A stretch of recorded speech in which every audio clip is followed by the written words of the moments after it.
ಇನ್ನು ಮನುವಾದಿ ಎಂದಿರುವ ಸಿಎಂಗೆ ಕುಮಾರಸ್ವಾಮಿ ತಿರುಗೇಟು ಕೊಟ್ಟಿದ್ದಾರೆ.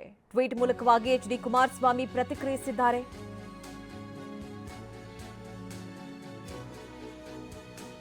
ನಾನು ಕೃಷ್ಣ ತತ್ವ ನಂಬಿದವನೇ ಹೊರತು ಕಂಸ ಹಿಂಸೆಯವನಲ್ಲ. ಕಾಂಗ್ರೆಸ್ ಕಂಸದಲ್ಲಿ ನಂಬಿಕೆ ಇಟ್ಟಿದೆ. ನನ್ನನ್ನ ಮನುವಾದಿ ಎಂದಿರುವ ಮುಖ್ಯಮಂತ್ರಿ ಸೈದ್ಧಾಂತಿಕ ಅಧಂಪತನ ಅಂತ ತಾಳ ಹಾಕಿದ ಮಹದೇವಪ್ಪ ಇಬ್ಬರಿಗೂ ಕೂಡ ಶಾಲಾ ಮಕ್ಕಳಿಗೂ ಬೋಧಿಸ್ತಾರೆ. ಭಗವದ್ಗೀತೆ ಜಗದ ಬೆಳಕು, ಅರಿವು, ಸನ್ಮಾರ್ಗದ ದೀವಿಗೆ ಅಂತ ಹೇಳಿ ಕುಮಾರಸ್ವಾಮಿ ಹೇಳಿದ್ದಾರೆ. ಕುಮಾರಸ್ವಾಮಿ ಅವರು ಕೂಡ ಬಿಜೆಪಿ ಜೊತೆ ಸೇರ್ಕೊಂಡು ಚುನಾವಣೆ ಮಾಡಿದ್ಮೇಲೆ ಈಗ ಅವರು ಮನುವಾದಿಗಳಾಗ್ಬಿಟ್ಟಿದ್ದಾರೆ. ಈಗ ಕುಮಾರಸ್ವಾಮಿ ಅವರು ಕೂಡ ಬಿಜೆಪಿ ಜೊತೆ ಸೇರ್ಕೊಂಡು ಚುನಾವಣೆ ಮಾಡಿದ್ಮೇಲೆ ಈಗ ಅವರು ಮನುವಾದಿಗಳಾಗ್ಬಿಟ್ಟಿದ್ದಾರೆ. ಈಗ ಕುಮಾರಸ್ವಾಮಿ ಅವರು ಕೂಡ ಬಿಜೆಪಿ ಜೊತೆ ಸೇರ್ಕೊಂಡು ಚುನಾವಣೆ ಮಾಡಿದ್ಮೇಲೆ ಈಗ ಅವರು ಮನುವಾದಿಗಳಾಗ್ಬಿಟ್ಟಿದ್ದಾರೆ. ಈಗ ಕುಮಾರಸ್ವಾಮಿ ನಾನು ಕೃಷ್ಣ ತತ್ವವನ್ನ ನಂಬಿದವನೇ ಹೊರತು ಕಂಸ ಹಿಂಸೆಯನ್ನಲ್ಲ. ಕಾಂಗ್ರೆಸ್ ಕಂಸನಲ್ಲಿ ನಂಬಿಕೆ ಇಟ್ಟಿದೆ. ನನ್ನನ್ನ ಮನುವಾದಿ ಎಂದಿರುವ ಮುಖ್ಯಮಂತ್ರಿ ಸೈದ್ಧಾಂತಿಕ ಅಧಪತನ ಎಂದು ತಾಳ ಹಾಕಿದ ಸಚಿವ ಮಹದೇವಪ್ಪ ಇವರಿಬ್ಬರು ಶಾಲಾ ಮಕ್ಕಳಿಗೇನು ಬೋಧಿಸ್ತಾರೆ ಎಂಬುದನ್ನು ಹೇಳಲಿ. ಬುದ್ಧಿಗೇಡಿತನಕ್ಕೂ ಮಿತಿ ಬೇಡವೆ? ಭಗವದ್ಗೀತೆ ಜಗದ ಬೆಳಕು, ಅರಿವು, ಸನ್ಮಾರ್ಗದ ದೀವಿಗೆ, ಆದರ್ಶಗಳ ಮಹಾಸಾರ. ಮಕ್ಕಳನ್ನ ಬಾಲ್ಯದಿಂದಲೇ ಒಳ್ಳೆಯ ಮಾರ್ಗದಲ್ಲಿ ನಡೆಸುವ ಸದುದ್ದೇಶದಿಂದ ನಾನು ಕೇಂದ್ರದ ಶಿಕ್ಷಣ ಸಚಿವರಾದ ಶ್ರೀ ಧರ್ಮೇಂದ್ರ ಪ್ರಧಾನ್ ಅವರಿಗೆ ಪತ್ರ ಬರೆದು ಪಠ್ಯದಲ್ಲಿ ಭಗವದ್ಗೀತೆ ಸೇರಿಸಬೇಕು ಅಂತ ವಿನಂತಿಸಿದ್ದೇನೆ.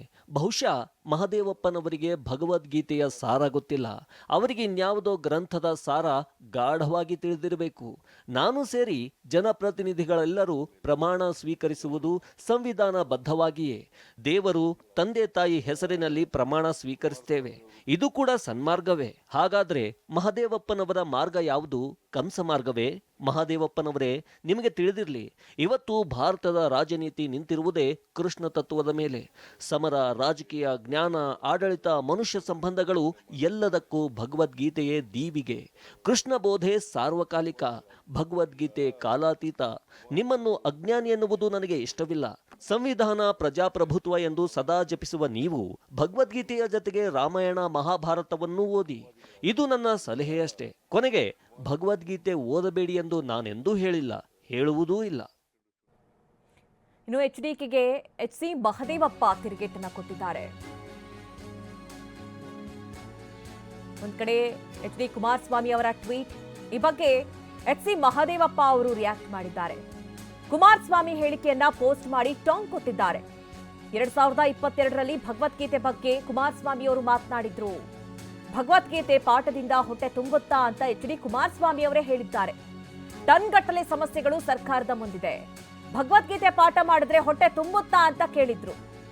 ಎಚ್ಡಿಕೆ ಹಿಂದಿನ ಹೇಳಿಕೆಯನ್ನ ಮಹದೇವಪ್ಪ ಅವರು ಈಗ ಪ್ರಸ್ತಾಪಿಸಿದ್ದಾರೆ. ಮಾನ್ಯ ಕೇಂದ್ರ ಸಚಿವ ಎಚ್ಡಿ ಕುಮಾರಸ್ವಾಮಿ ಅವರೇ, ಹಿಂದೆ ತಾವೇ ಭಗವದ್ಗೀತೆಯ ಅಪ್ರಸ್ತುತತೆಯ ಬಗ್ಗೆ, ಸರ್ಕಾರದ ಜವಾಬ್ದಾರಿಗಳ ಬಗ್ಗೆ ಮಾತನಾಡಿದ್ದೀರಿ.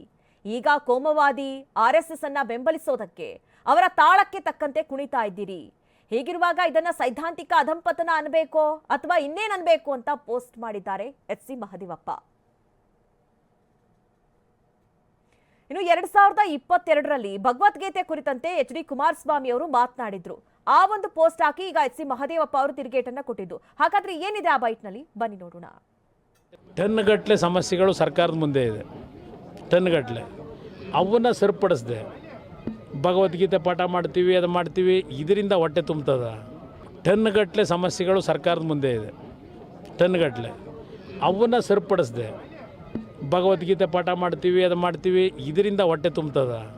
ಟನ್ಗಟ್ಟಲೆ ಸಮಸ್ಯೆಗಳು ಸರ್ಕಾರದ ಮುಂದೆ. ನಾವು ನೋಡ್ತಾ ಇದ್ವಿ, ಇದು 2022ರಲ್ಲಿ ಕುಮಾರಸ್ವಾಮಿ ಅವರು ಕೊಟ್ಟಂತ ಹೇಳಿಕೆ. ಟನ್ ಗಟ್ಟಲೆ ಸಮಸ್ಯೆಗಳಿದೆ, ಅದ್ರ ಮಧ್ಯದಲ್ಲಿ ಭಗವದ್ಗೀತೆ ಅನ್ನುವಂತಹ ವಿಚಾರ, ಇದೆಲ್ಲವೂ ಬೇಕಾ ಸರ್ಕಾರಕ್ಕೆ ಅನ್ನುವಂಥ ಪ್ರಶ್ನೆಯನ್ನ ಮಾಡಿದ್ರು. ಈಗ ಮೊನ್ನೆ ತಾನೇ ಕುಮಾರಸ್ವಾಮಿ ಅವರು ಭಗವದ್ಗೀತೆಯ ಒಂದಷ್ಟು ವಿಚಾರಗಳನ್ನ ಶಿಕ್ಷಣದಲ್ಲಿ ಸೇರಿಸಬೇಕು, ಪುಸ್ತಕದಲ್ಲಿ ಸೇರಿಸಬೇಕು ಅನ್ನುವಂತಹ ವಿಚಾರವನ್ನ ಕೇಂದ್ರ ಶಿಕ್ಷಣ ಸಚಿವರಿಗೆ ಮನವಿಯನ್ನ ಮಾಡಿದ್ರು. ಈಗ ಆ ಕುರಿತಂತೆ ಕಾಂಗ್ರೆಸ್ ಕೂಡ ಕುಮಾರಸ್ವಾಮಿ ಅವರ ಕಾಲೆಳಿತಾ ಇದೆ. ಈಗ ಮಹದೇವಪ್ಪ ಅವರು ಅದೇ ಪೋಸ್ಟ್ ಅನ್ನ ಹಂಚಿಕೊಂಡಿದ್ದಾರೆ.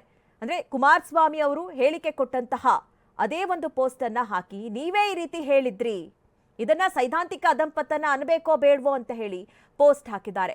ಮಕ್ಕಳ ತಲೆಗೆ ಕೇವಲ ಧಾರ್ಮಿಕತೆ ತುಂಬೋದನ್ನ ಬಿಟ್ಟು ಒಂದಷ್ಟು ವೈಚಾರಿಕತೆ, ವೈಜ್ಞಾನಿಕತೆ ಮತ್ತು ಸಮಾನತೆಯ ಜ್ಞಾನವನ್ನ ತುಂಬುವ ಕೆಲಸ ಮಾಡಿ.